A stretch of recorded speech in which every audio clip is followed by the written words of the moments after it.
اور وہ بوڑھا باپ اپنے کپ کپاتے ہاتھوں سے میرے جوتے پر چمک لاتا تھا۔ کیسے میں اس پر اپنے کپڑے ٹھیک سے استری نہ کرنے پر چیختا تھا، اور وہ خاموشی سے میرے کپڑے دوبارہ استری کرنے لگ جاتا تھا۔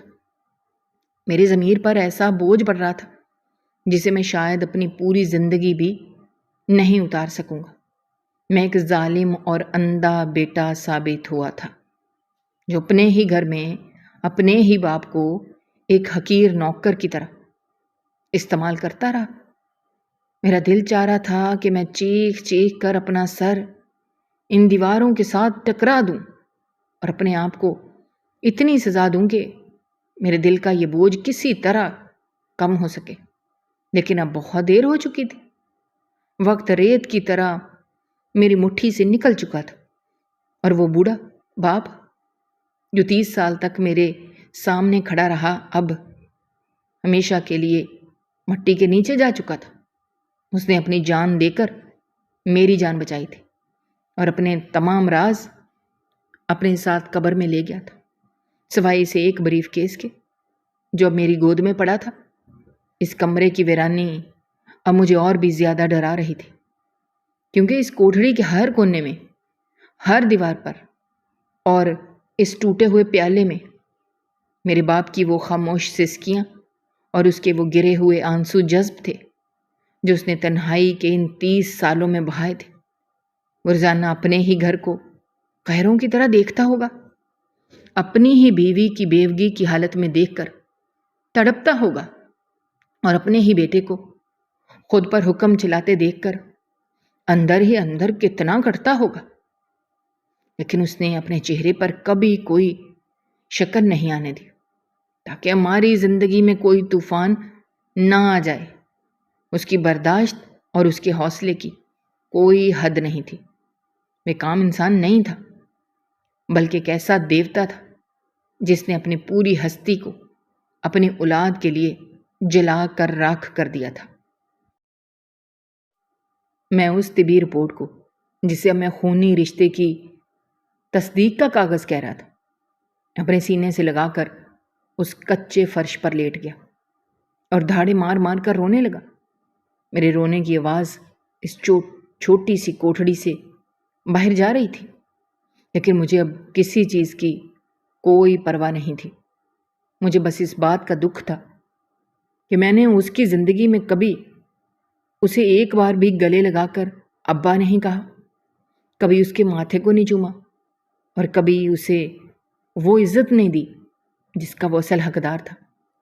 اس بریف کیس میں پڑی ہوئی وہ تمام قیمتی جائیدادوں کی فائلیں اور وہ کروڑوں کی زمینوں کے کاغذات مجھے اب بالکل بے وقت اور مٹی کے ڈھیر کے برابر لگ رہے تھے، کیونکہ ان تمام چیزوں کی قیمت میرے باپ کے اس ایک آنسو کے برابر بھی نہیں تھی جو اس نے میری خاطر بہایا ہوگا۔ یہ کاغذات مجھے صرف اس بات کا احساس دلا رہے تھے کہ میرے باپ نے کتنی بڑی قربانی دی تھی، اور کس طرح اس نے اپنی ساری دولت اور شان و شوکت کو جوتے کی نوک پر رکھا تاکہ اس کا خاندان محفوظ رہ سکے۔ میرا دماغ ابھی تک اس سچائی کو مکمل طور پر قبول کرنے سے انکاری تھا، اور میں بار بار اس کاغذ کو دیکھتا تھا کہ شاید مجھ سے کوئی غلطی ہوئی ہے، یہ شاید میری آنکھیں مجھے دھوکہ دے رہی ہوں۔ لیکن وہ الفاظ جو اس کاغذ پر درج تھے وہ پتھر پر لکیر کی طرح اٹل اور سچے تھے۔ اس رپورٹ پر لکھی ہوئی ہر لائن مجھے کسی خنجر کی طرح چبھ رہی تھی، اور مجھے بار بار یہ یاد دلا رہی تھی کہ جسے میں کل تک ایک کمتر نوکر سمجھ کر اس کی تذلیل کرتا رہا تھا، وہ اصل میں اس پورے گھر کا مالک اور میرا حقیقی باپ تھا۔ میرے کانوں میں اب بھی اس کی وہ دھیمی اور کانپتی ہوئی آواز گونج رہی تھی جب وہ مجھے بڑے ادب سے چھوٹے صاحب کہہ کر بلاتا تھا، اور میں ایک مغرور اور متکبر انسان کی طرح اسے گردن ہلا کر جواب دیتا تھا۔ یہ سوچ کر میرے اندر ایک شدید قسم کی نفرت اپنے ہی آپ سے پیدا ہو رہی تھی کہ میں کتنا گرا ہوا اور اندھا شخص ہوں جس نے اپنے ہی وجود کے اصل خالق کو اتنی ذلت میں رکھا۔ اس کمرے کی خاموشی مجھے اب چیخ چیخ کر میرے باپ کی قربانیوں کی داستان سنا رہی تھی، اور میں اس فرش پر پڑا اپنی بے بسی کے آنسو بہا رہا تھا، یہ جانتے ہوئے بھی کہ میرے یہ آنسو اب کبھی بھی بابا رحیم کو یا میرے اصلی باپ سکندر حیات کو واپس نہیں لا سکتے، اور مجھے اپنی پوری باقی کی زندگی اسی شدید دکھ اور پچھتاوے اور اسی دردناک حقیقت کے ساتھ گزارنی پڑے گی کہ میں نے اپنے ہاتھوں سے اپنے باپ کی خدمت کرنے کے بجائے اس سے اپنے پاؤں دبوائے تھے، اور میں کبھی بھی اپنے آپ کو اس بات کے لیے معاف نہیں کر سکوں گا، اور یہ راز اب میری روح پر ایک ایسا بوجھ بن چکا تھا جو میری ہر خوشی کو کھا جانے گا اور مجھے کبھی چین سے جینے نہیں دے گا۔ میں بس اس بریف کیس کے پاس بیٹھا تھا، اور میری زندگی کا ہر مقصد، ہر سوچ اور ہر خوشی اس ایک کاغذ کے ٹکڑے کے سامنے مکمل طور پر ختم ہو چکی تھی، اور مجھے ایسا لگ رہا تھا جیسے میری زندگی اب اسی کوٹھڑی میں ہمیشہ کے لیے قید ہو کر رہ گئی ہے۔ میں کبھی بھی اس کمرے کے دروازے سے باہر ایک عام انسان کی طرح نہیں جا سکوں گا۔ میں کافی دیر تک اس کچے فرش پر پڑا اپنے آنسو بہاتا رہا، اور میرا دل دکھ اور پچھتاوے کے بوجھ سے پھٹتا جا رہا تھا۔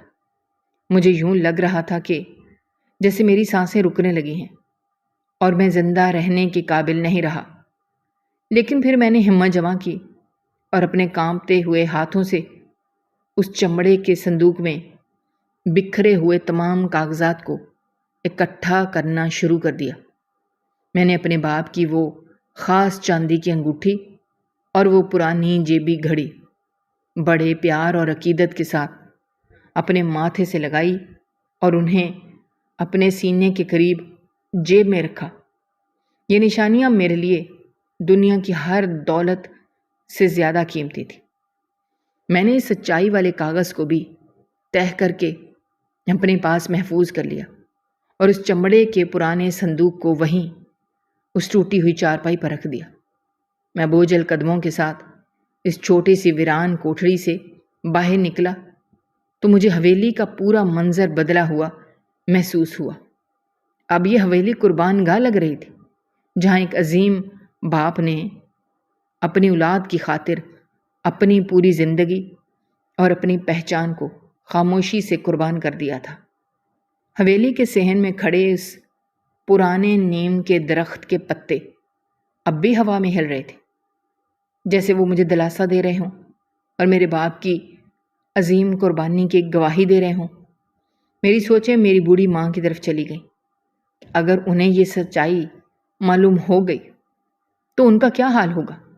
وہ عورت جس نے 30 سال تک اپنے شوہر کی جدائی کا دکھ سہا اور اسی شوہر کو اپنے ہی گھر میں ایک حقیر خادم کے روپ میں برتن دھوتے دیکھتی رہی، اگر اسے آج یہ معلوم ہو گیا کہ اس کا سرتاج کبھی مرا ہی نہیں تھا تو شاید وہ یہ صدمہ برداشت نہ کر سکے اور اس کی جان چلی جائے۔ اس لیے میں نے یہ فیصلہ کیا کہ یہ بھیانک راز اب صرف میرے سینے میں دفن رہے گا، اور میں اپنی ماں کو اس آخری عمر میں اس اذیت ناک سچائی سے دور رکھوں گا۔ میں سیدھا حویلی کے دروازے سے باہر نکلا اور دیوانہ وار اس پرانے قبرستان کی طرف بھاگنے لگا جہاں کل ہی ہم نے بابا رحیم کو مٹی کے حوالے کیا تھا۔ میرا سارا جسم کانپ رہا تھا اور میری آنکھوں سے آنسوؤں کی جھڑی رکی نہیں تھی۔ جب میں اپنے باپ کی اس کچی اور تازی قبر کے پاس پہنچا تو میں نے بے اختیار اس مٹی پر گر پڑا اور دونوں ہاتھوں سے اس کچی مٹی کو اپنے سینے سے لگا لیا۔ میں نے اس مٹی کو چوما اور اپنے دل کا سارا غبار نکالنے کے لیے زور زور سے رونے لگا۔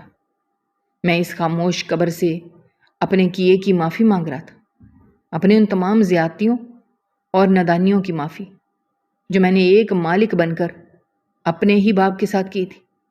مجھے معلوم تھا کہ اب وہاں سے کوئی جواب نہیں آئے گا، کوئی میرے سر پر پیار سے ہاتھ نہیں رکھے گا، لیکن مجھے اس قبر کی مٹی سے اپنے باپ کے پسینے اور اس کی محبت کی خوشبو آ رہی تھی۔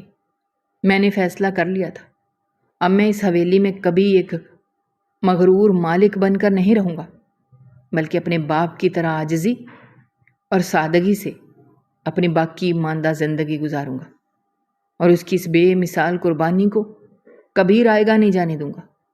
وہ زمینیں اور وہ دولت جس کی خاطر میرے باپ نے 30 سال تک دکھ سہے، اب میں اسے غریبوں اور محتاجوں کی بھلائی کے لیے خرچ کروں گا تاکہ اس کی روح کو سکون مل سکے۔ میں اس بات پر خون کے آنسو رو رہا تھا کہ میں نے اس کی زندگی میں کبھی اسے ابا کہہ کر نہیں پکارا، اور جب آج وہ حقیر خادم میرا عزیز باپ بن کر میرے سامنے آیا ہے تو مٹی کے منوں بوجھ تلے ہمیشہ کے لیے سو چکا ہے۔ سورج غروب ہو رہا تھا اور اس کی زرد روشنی قبرستان کے درختوں سے چھن کر میرے باپ کی قبر پر پڑ رہی تھی، اور میں اس قبر کے سرہانے بیٹھا اپنے باپ کی اس خاموش محبت کو یاد کر رہا تھا جس نے مجھے زندگی دینے کے لیے خود کو مٹا دیا تھا، اور اب یہ سچائی میری زندگی کا سب سے بڑا اور انمول اثاثہ بن چکی تھی۔ دوستو، ہماری آج کی یہ کہانی آپ کو کیسی لگی؟ کمنٹ باکس میں اپنی رائے کا اظہار کرنا مت بھولیے گا، اور اگر آپ ہمارے چینل پر نئے ہیں تو چینل کو سبسکرائب کرنا بھی مت بھولیے گا۔ شکریہ۔ اللہ حافظ۔